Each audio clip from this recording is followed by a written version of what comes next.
we've been doing quite a lot of work on this, and one of the things which has been completely surprising to me is how quickly and how readily people can self-identify a particular relationship with a particular brand. So if you just go to any regular person and say, here are 10, 11 different types of relationship, which one best describes the way you think about your utility company, your bank, Coca-Cola?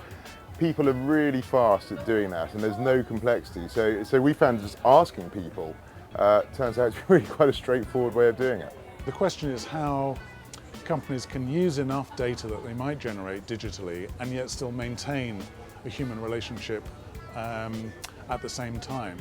So for example, I'm thinking about an American insurance company called State Farm, which still has insurance agents who will literally go and knock on your door and sell you insurance.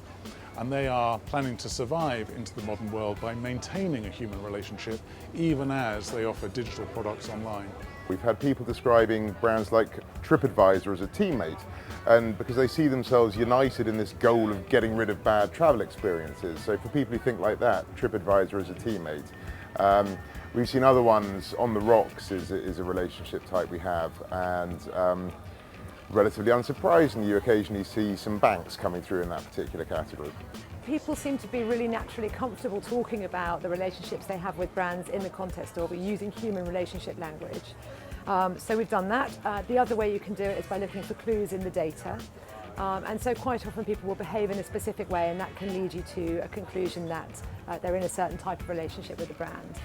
So for example, in a category like utilities, they're paying a bill monthly, and that's a transaction that we can see in the data. And maybe they don't switch at the end of the 12-month contract. Often it's not because they're in love with that utility brand, it's as much as anything else because there's some apathy there about switching.